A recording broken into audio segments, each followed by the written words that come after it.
Assalamualaikum. Ini saya nak tunjukkan ni cara-cara bagaimana untuk menanam tauge. Pertama sekali kita akan pilih biji benih kacang hijau yang sihat. Pastikan dia tidak berbubuk. Dan juga kalau boleh pilihlah butir-butir yang saiz dia besar. Sebab ada yang kecil-kecil gitu. Ini kita pilih yang besar, tidak berbubuk dan sihat. Itu yang pertama sekali. Yang kedua, yang ini saya guna 4 genggam. 4 genggam pun kira dah banyak lah. 4 genggam yang boleh kita rendam rendam semalaman sehingga dia, kalau boleh sehingga dia punya kulit dia pecah. Okey, yang ini saya dah rendam semalaman dan nampak dia pecah kulit dia.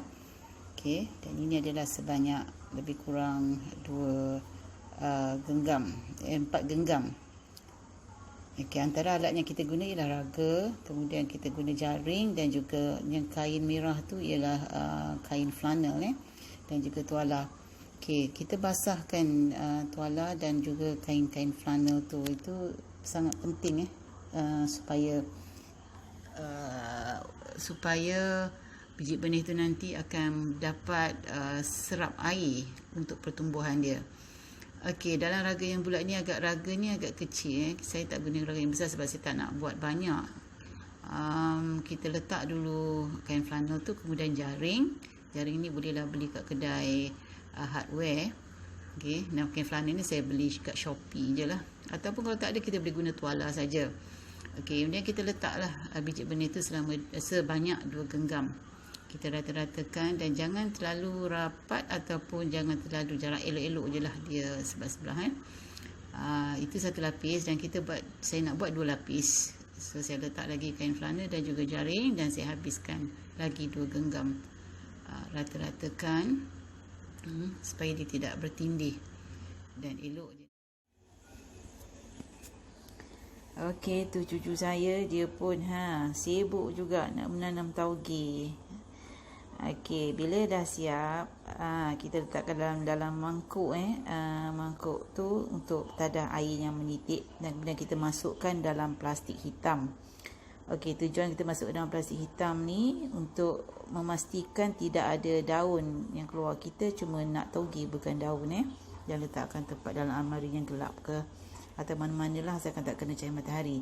Okey, yang ini tak sampai 24 jam, ni dalam lebih kurang dalam 16 jam, 18 jam gitu. Akar dia pun dah keluar. Saya mandikan dia. Biasanya saya akan jirus dengan air sebelah pagi, iaitu biasa selepas subuh dan juga sebelum maghrib, 1 hari 2 kali.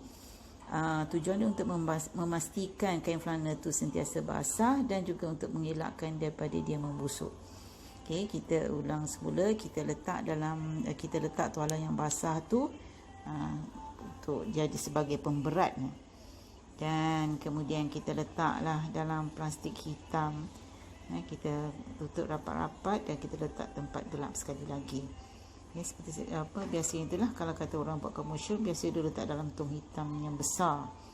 Itu kalau buat dalam jumlah yang banyak lah. Ini kalau buat kat rumah, kita buat macam ni je pun dah kira dah okey. Okey, yang ini dah hari kedua. Hari kedua tengok akar dia dah memanjang. Kalau orang Indonesia macam ni, dia dah start masak, dia dah guna dia orang suka, dia orang tak suka kacang tauge yang panjang, dia suka pendek-pendek macam ni. Dia dah guna untuk masak sayur. Okey. Kita mandinya tu, kita ratakan sikit lah. Okey, ni kita nak mandikan dia sekali lagi. Okey, kita mandikan dia rata-rata supaya dia dapat udara.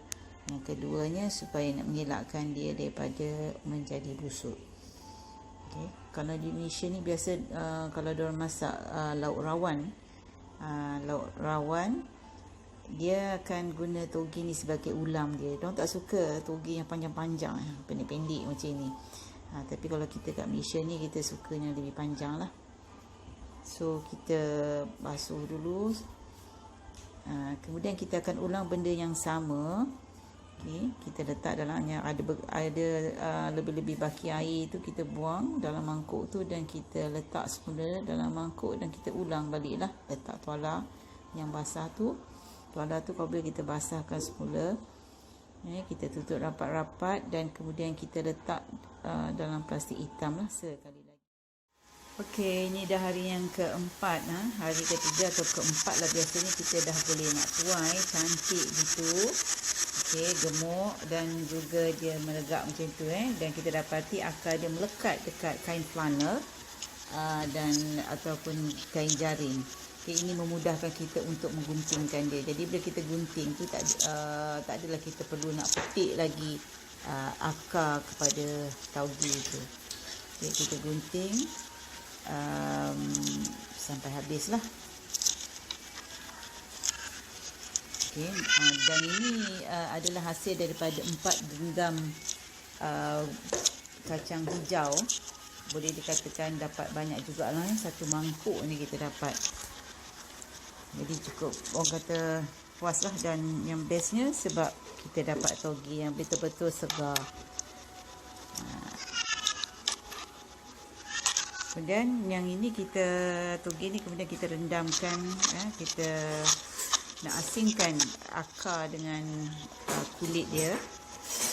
Okay, kita letakkan dia di dalam air, dan nanti ada sebahagian besar daripada kulit kacang hijau ni dia akan tenggelam dekat dasar dia. Okay, tengok cantik betul toge ni yang kita tanam sendiri, orang kata puas hati lah. Okay, kita kocak-kocak sikit lah untuk memastikan kulit-kulitnya hijau tu terpisah daripada tauge tu sendiri. Bolehlah kita macam asingkan kulit tu, dan ini kita lihat.